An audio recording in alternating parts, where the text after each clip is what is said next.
My name is Ethan Oster. During grad school, while I was pursuing an MC degree in chemistry, I met Megan. I fell head over heels right away, but it took her about 6 months, right before she earned her MA in art history, to return those feelings. Neither of us was particularly experienced, but as far as I was concerned, our time together in bed was great, and she never voiced any complaints. We got married less than a year after she graduated, both finding jobs in the same city. She taught at a community college, while I split my time between a part-time teaching position at a state university and a part-time role with a science consulting firm. 3 years into our marriage, I left the university and went full-time with the consulting firm, focusing on explosives. One of my major clients was the federal government, and around the time our first daughter Olivia was born, my job involved a lot of travel. I knew it was hard on Megan, so I suggested switching to a full-time teaching role at a local college that had been recruiting me. But Megan valued the financial benefits of my consulting work and the lifestyle it supported, encouraging me to keep going. Her upbeat mantra was always, "I can manage. I'm self-sufficient." With the birth of our second daughter, Grace, 2 years after Olivia, my travel schedule continued. I again considered a career change, but Megan wanted me to stick with consulting, given the extra responsibilities of raising 2 kids. When our girls were 5 and 7, my schedule started to ease up, and Megan went back to work, taking on an administrative position at the local university, mainly connected with the liberal arts department. Around that time, she developed a real passion for photography, and though I never fully understood it, I didn't mind because it seemed to make her happy. We now have over a dozen albums documenting the kids' lives thanks to her. Megan also took up an unexpected interest in other languages, especially Italian. Occasionally, her job required her to travel, mainly to Chicago, where she'd attend meetings with benefactors, visiting professors, or events at the Art Institute. She'd also visit Sophia, a friend from college who had been an Italian exchange student and was now living in Chicago.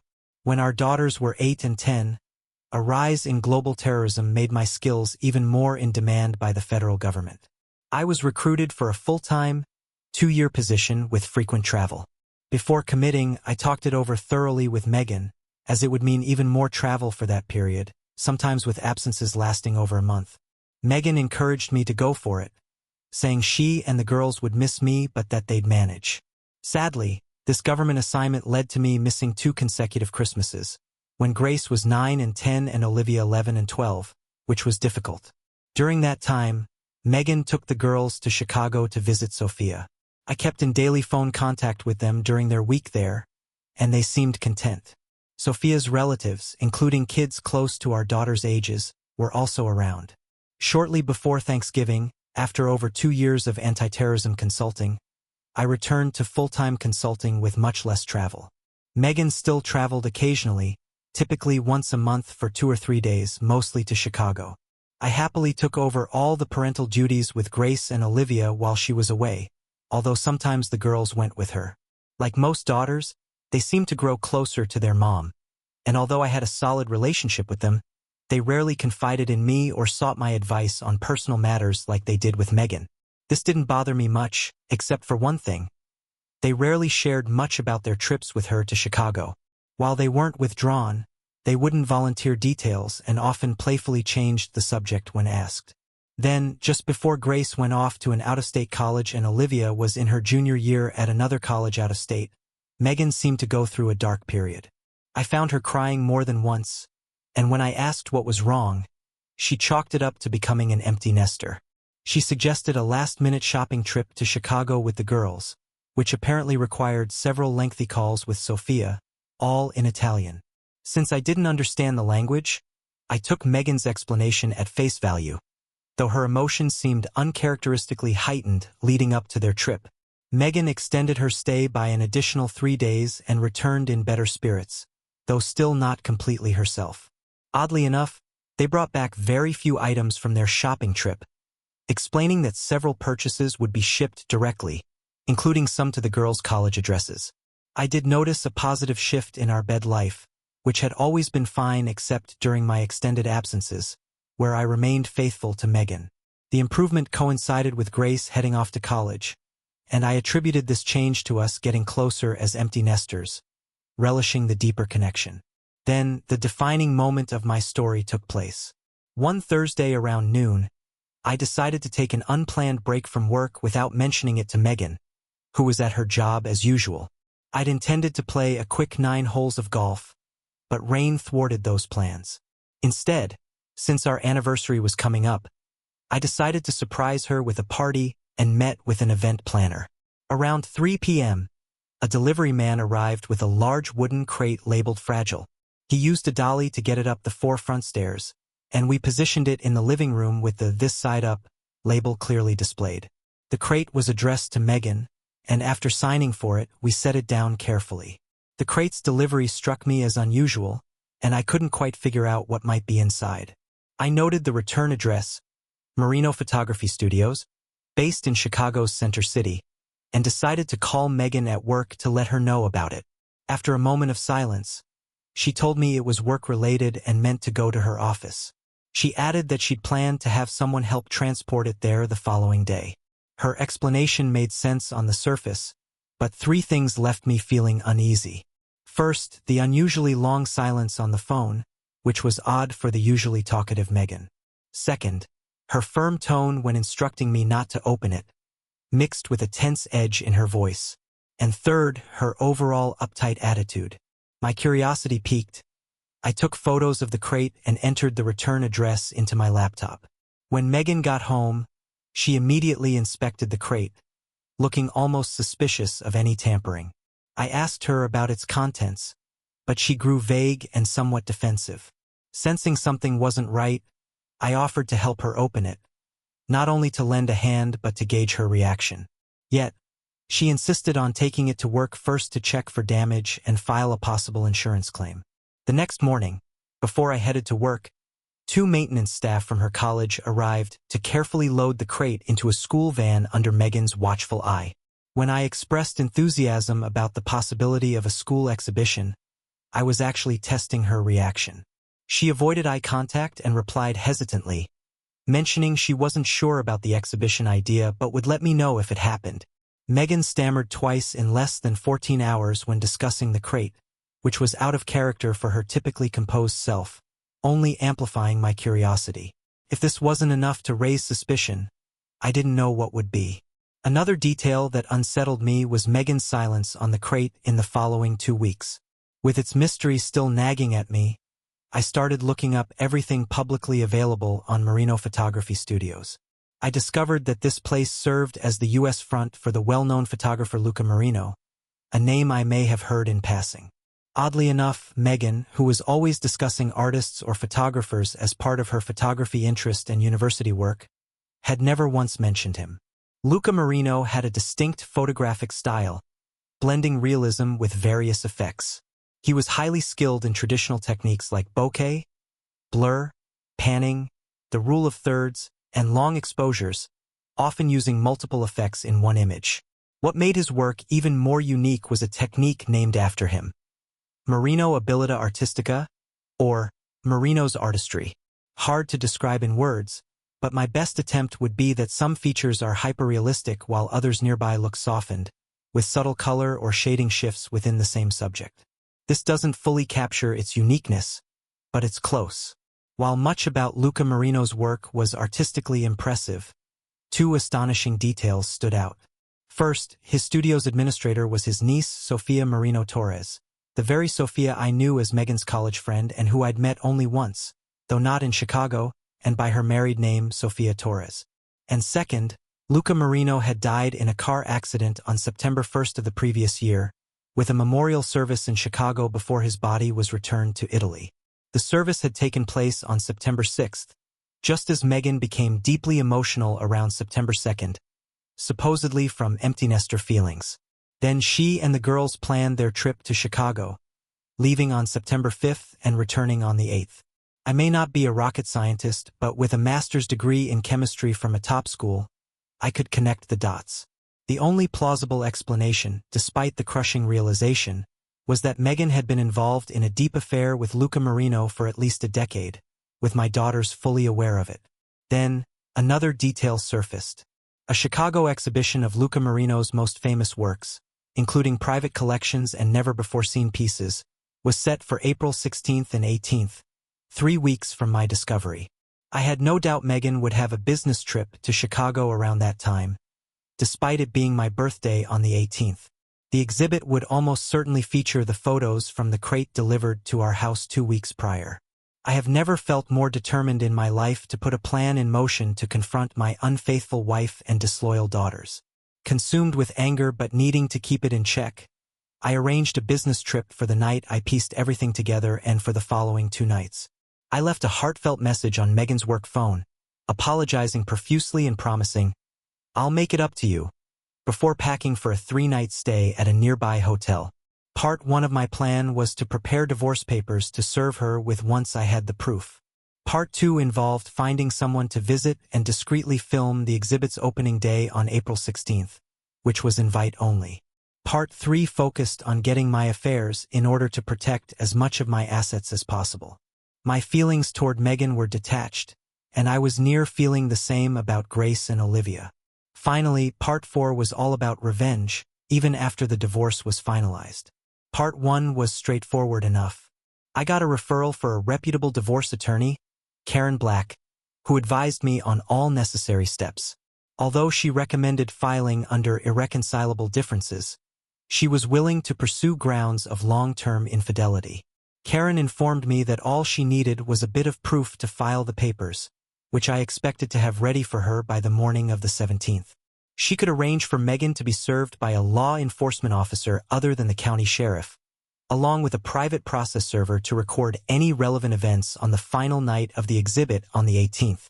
For the second part of my plan, I researched art appraisers with ties to Chicago, eventually finding a young appraiser named Carlos Silva, who was trying to build his reputation. I spent almost a full day with him in Chicago, talking over my intentions. Carlos knew Luca's work well and was certain he could get an invitation to the exhibit's opening on the 16th. He had no problem discreetly filming the pieces I was most interested in, using a small, high-definition camera I provided, which could be easily concealed. Carlos assured me he could offer a comprehensive, high-quality appraisal of the photos I was curious about. His final words about wanting a serious challenge to prove himself in the art appraisal world convinced me to hire him.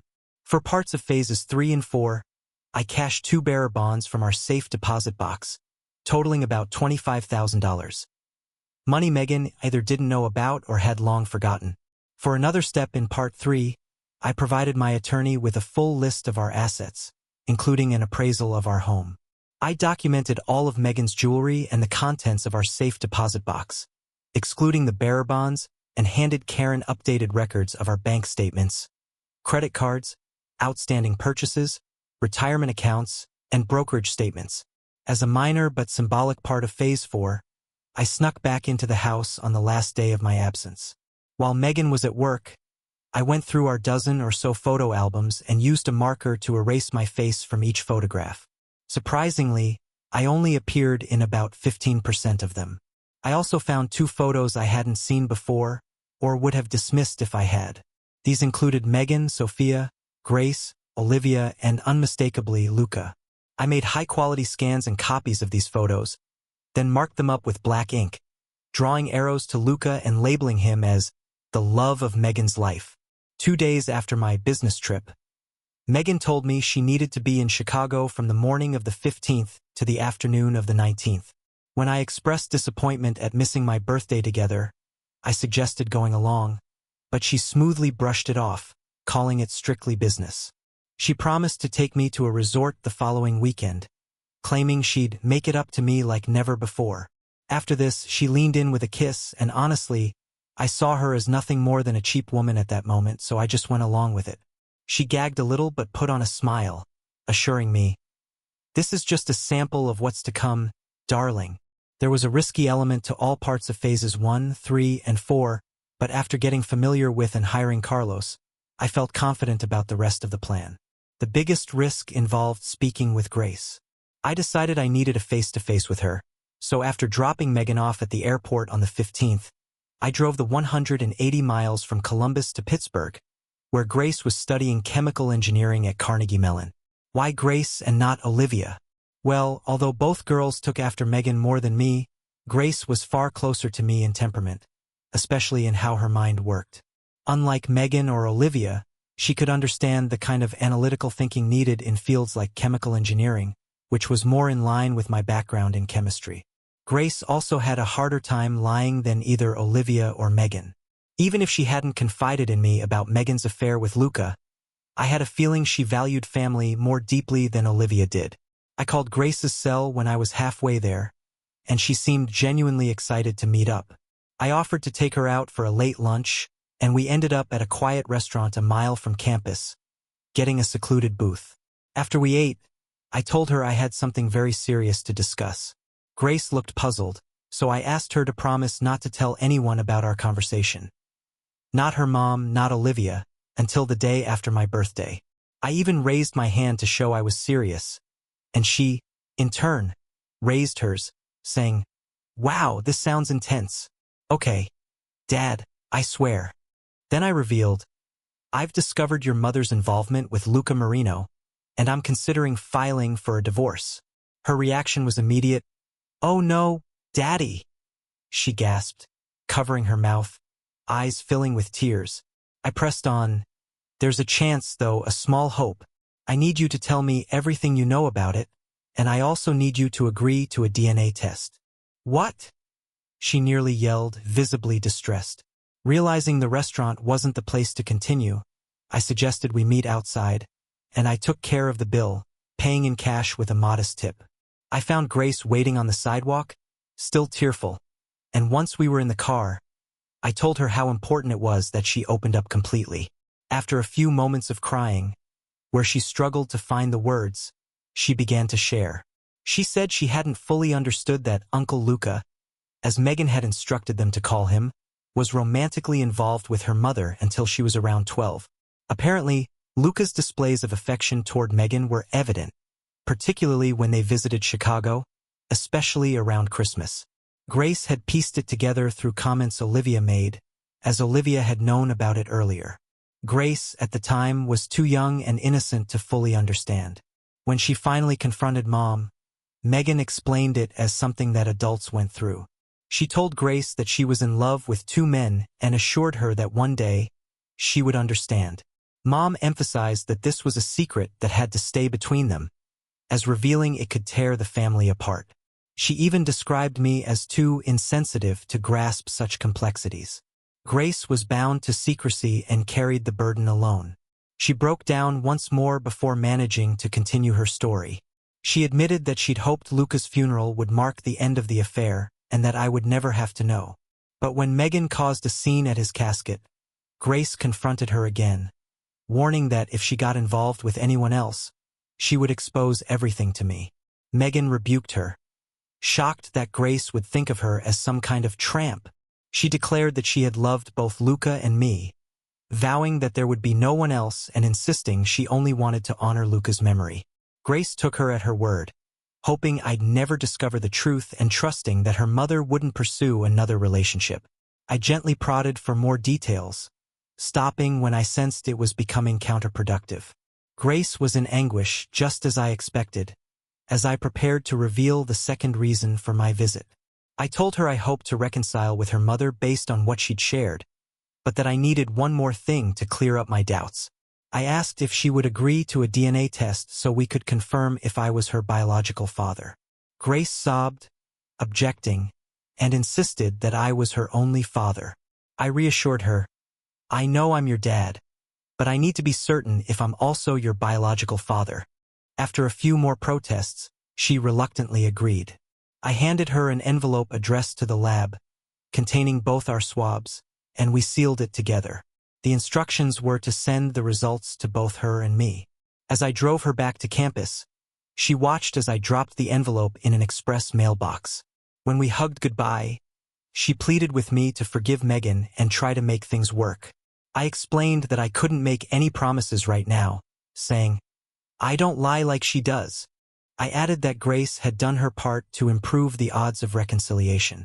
I reminded her not to share our conversation with anyone until after the 19th, and she agreed with a slight smile. Then she paused, mentioning one last thing. She told me that Megan and Olivia would be attending a Chicago exhibition of Luca's work on my birthday, explaining that some of the photos included Megan. She explained that while her mom regretted the timing, she had to attend since she'd inherited some of Luca's pieces under his will. Megan had invited Grace to join, but she declined due to schoolwork. I thanked her for being honest, and after one last hug, she left. Unseen, I shed tears, realizing that my bond with Olivia was as damaged as the one with Megan. I hadn't yet decided if I could salvage my relationship with Grace. Unbeknownst to Grace, I had recorded our conversation in the car. There was one thing Grace didn't know, a piece of Phase 4 in my plan that would hurt her deeply.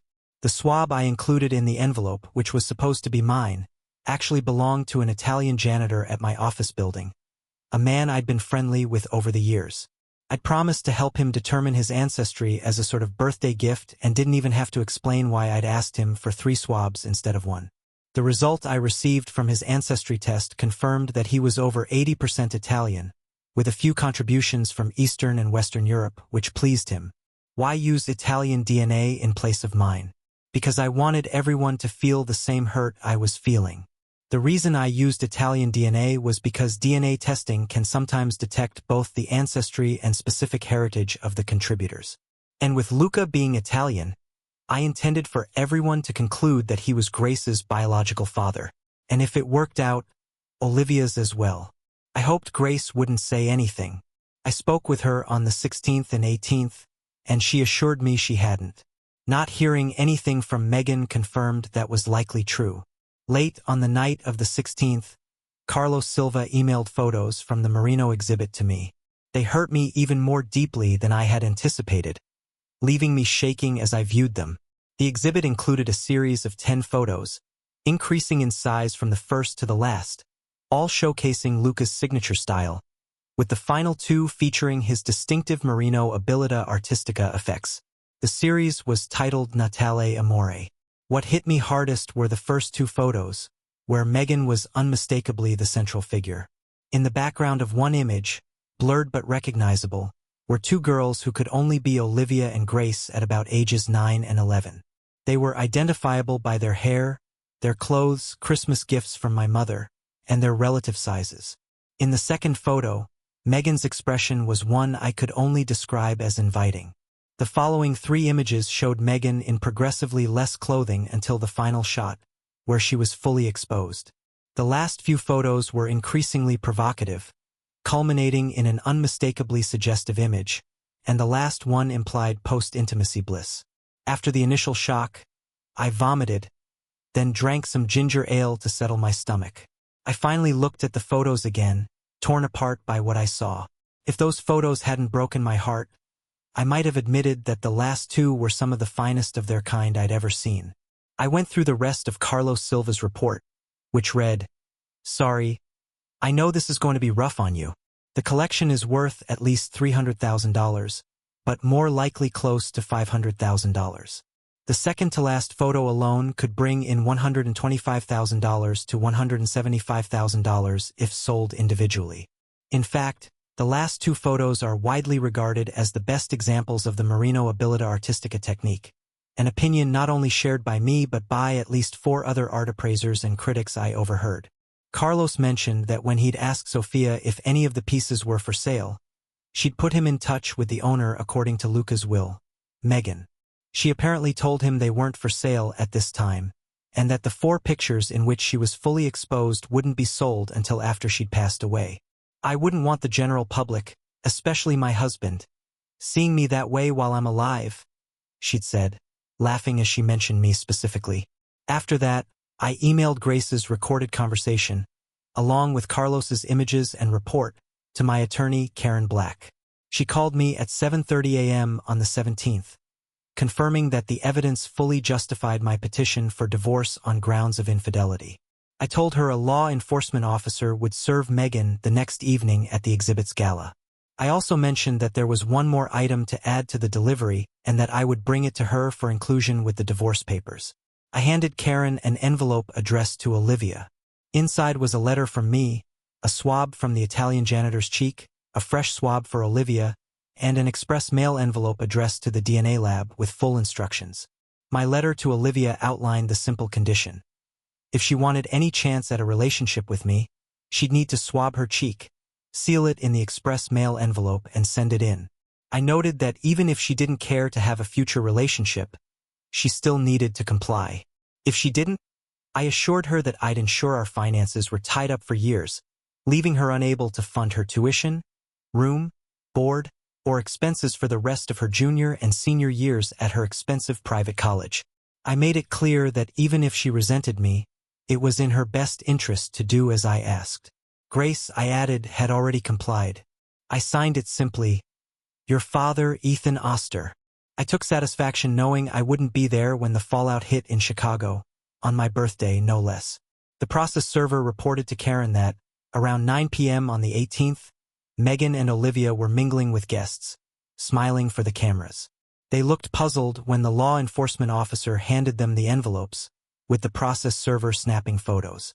They tore the envelopes open right there. The officer left, but the process server lingered, photographing until he was ordered out. The photos he emailed to Karen and Karen to me captured Megan sinking to the floor, ultimately curling into a fetal position. Olivia's expression shifted from shock to anger, and then to concern as she tended to her mother. The next morning, on the 19th, Olivia called. Disgusted with how I'd handled things, she unleashed her anger. I responded bluntly, using language I'd never used with her before, and told her, "Tough, tell it to someone who cares." She then declared she wasn't inclined to take the DNA test. With sarcasm, I asked if she wasn't interested in knowing who her biological father might be, compared to the one who had been supporting her all these years. She snapped back that I was her father. I replied, "Maybe I am, maybe I'm not. But one thing's for certain. I've already instructed my attorney to freeze all of our accounts." I explained that there'd be no more money for her education or living expenses unless she sent in the DNA sample. I added, "In fact, I'll need a video of you swabbing your cheek, putting it in the envelope and mailing it at the same time to be sure it's you. That's because of all the lies you and your mother have told me over the years." She accused me of lying by omission, noting that I hadn't paid her tuition the same way I had for Grace. I told her, "You're as unpleasant as your mother, and I have no time to discuss it any further." I laid out an ultimatum. Either she complied and sent the video or this would be our last conversation. With that, I slammed down the landline, taking satisfaction in the impact, a feeling you don't get with a cell phone. Megan didn't try to reach me from the 18th to the 21st. I figured she'd likely extended her stay in Chicago to console herself with her close friend Sophia. News of the scene at the exhibition on the 18th made it into 2 local Chicago papers, one featuring a photo of Megan provided by the process server. While it churned my stomach, I found a small sense of satisfaction in it. On the 22nd, I could tell that Megan had come by the house, which I no longer considered a home. The envelope I'd left on the newly reinforced front door, now with a changed lock, was missing.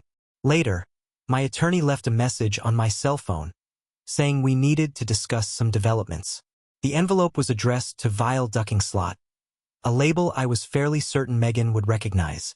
Inside, my short message read, "Hey, contact your attorney to arrange for the retrieval of your personal belongings. The sooner we sell the house and finalize our farce of a marriage, the better. I'll fight any attempt by you to set foot in this house again until it's sold. Try doing something decent for once in this miserable excuse of a relationship we've had. And don't fight it, although I doubt there's any real reason beyond money that would motivate you, given your lack of love or respect for me, your former fool of a husband, Ethan. P.S. The doors are booby-trapped. Any unauthorized entry will set all your family albums ablaze." The attorneys had to make a court appearance to settle arrangements for vacating the house. I probably could have gotten exactly what I wanted had I not added that P.S., but I just couldn't help myself. Through our lawyers, we ultimately agreed to vacate the house and put it on the market immediately, factoring our temporary housing expenses into the division of assets. Megan tried to play hardball with the financial negotiations, but she had no leverage since she acquired her beloved photos from Luca while we were still married. When I insisted on 5 of those photos, leaving her to choose one, then me, and so on. She reportedly became hysterical. This reaction was especially intense after she saw how I'd modified our family photo albums. At Megan's insistence, 3 appraisals were done on the photographs. 1 from Carlos, 1 from an appraiser she hired, and 1 from a neutral party. Ironically, Carlos's was the lowest, costing her $200,000 more than if she'd accepted his initial appraisal.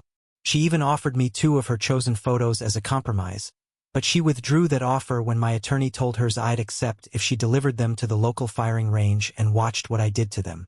In the end, after the divorce was finalized, Megan was left with her personal items, half the furniture, and only a quarter of the proceeds from the house sale, with no additional assets and no alimony. She also received a suspended jail sentence. More on that later. We agreed to jointly cover Grace and Olivia's college expenses until graduation, but nothing beyond that. As for Olivia and Grace, as anticipated, the DNA results showed neither was my biological daughter. News that infuriated Megan almost to the point of a stroke. I spoke to Grace about it, though not to Olivia, who had complied solely for the sake of her college funding and seemed content with no future relationship with me. Grace told me her mother insisted the DNA results were wrong, claiming that during our marriage, she had been intimate only with me and Luca. She even swore she hadn't met Luca before Grace's birth. I asked Grace why, if that were the case, her biological father's ancestry was Italian like Luca's, while mine was completely Dutch on both sides. I expressed my doubts, reminding her that her mother had lied throughout our 24-year relationship, deceiving me about her supposed love. Grace mentioned that Megan wanted another DNA test, but I told her and Olivia that wouldn't be happening. The DNA test was unrelated to the divorce, and since they weren't minors, I had done it purely for my own peace of mind. I reminded them that they'd watched as I swabbed my cheek, sealed the sample, and mailed it. Grace asked if I'd reconsider a face-to-face with Megan, but I explained that, unlike her mother, I wasn't inclined to lie. I told Grace I forgave her and valued a relationship with her, but there was nothing that would make me want to talk to her mother. Now, about Megan's suspended jail sentence and her reduced share of the house sale. After my conversation with Grace about the DNA results and Megan's request for a conversation, Megan did something incredibly foolish. Anticipating she might attempt something, I had begun carrying a panic button connected directly to a private security firm. One night, a woman knocked on the door of my rented condo, where I was staying while divorce proceedings wrapped up. Looking through the peephole, I didn't see the 2 men and Megan standing off to the side. As soon as I opened the door, the 2 men rushed in and grabbed me, but not before I managed to press the silent panic button. They dragged me to a chair, securing me while Megan entered and the other woman left. Megan apologized for resorting to such tactics, explaining that my refusal to meet with her had left her no other choice and insisting that the DNA test had been wrong. She attempted to start with pleasant remarks, claiming she had always loved me and had also loved Luca. She said her heart had been big enough for both of us. While she understood reconciliation was impossible, she still wanted a chance to clear the air and express her feelings. As Megan talked, she held a swab in her hand, clearly intending to force a DNA sample from me. It irked her that I gave no response to anything she said, refusing to acknowledge her or even make eye contact. Just as her 2 henchmen were about to pry my mouth open, the police arrived, thanks to the alert from my panic button. 3 officers stormed in, guns drawn, and found me tied to the chair, along with one of the goons carrying illegal substances in his pocket. Megan pleaded with them to let everyone go, insisting no harm was intended, but the officers ignored her and promptly arrested all 3 of them. This little kidnapping stunt didn't go over well with the judge in our divorce case. She made it clear that if she had to rule on the incident, it would be severely against Megan's interests. As a result, I was assigned the favorable division of assets and other considerations outlined before. In criminal court, Megan's first offense earned her some leniency, a 2-year suspended sentence and a $10,000 fine, which came solely from her share of the marital assets. Her 2 accomplices weren't so fortunate. With shady pasts, one ended up with a year in prison before parole eligibility, and the one carrying illegal items got a 5-year sentence before he could apply for parole. But Part 4 of my plan didn't end when the divorce was finalized. though I'd never admit any involvement. I always call it karma. 18 months after the divorce was over, I was on a Caribbean cruise with a 32-year-old, attractive divorcee who liked being spoiled. She looked too much like Megan had at that age, which kept me from thinking long-term, but she was fun and lively, even though her energy wore me out. Meanwhile, back on shore, Megan's apartment was broken into while she was at work. The place was wrecked and several items were stolen, including the second most provocative and valuable merino photograph of her. More items were destroyed than taken, including 7 of the remaining merino photos and all our family albums. Upon my return, I was listed as a suspect. Since I was on a boat over 2,000 miles away, it was physically impossible for me to have been involved. But Megan insisted I must have paid someone to do it. When the police approached me with suspicions, I declined to speak without my attorney. A deep dive into my phone and financial records showed no link to the crime. Naturally, the bearer bonds I'd cashed were untraceable, never being part of the divorce assets. No associates or connections of mine were capable of such acts, so after 6 months of investigation, the police largely gave up. I'm sure Megan continued to pester them, though. Once the statute of limitations expired, I threw an "it's all finally over" party. It was a close gathering, mostly of friends and family. My parents had passed, but my brother, his wife, my 2 nephews, my new love interest, Amber, her 2 adult kids, and Grace, along with her husband and my granddaughter, all came. I have had no relationship with Olivia since the divorce and wasn't invited to her wedding, nor would I have attended if I had been.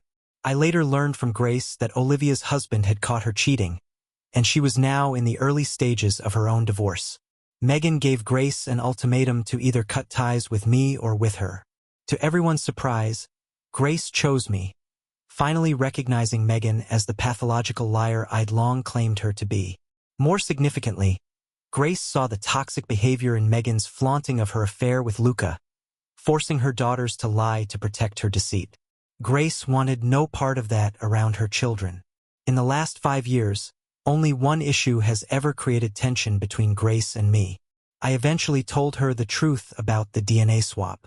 She was upset at first but ultimately forgave me, just as I forgave her for her past duplicity. She was genuinely relieved to learn I was her biological father, and we had another DNA test done to confirm it beyond a doubt.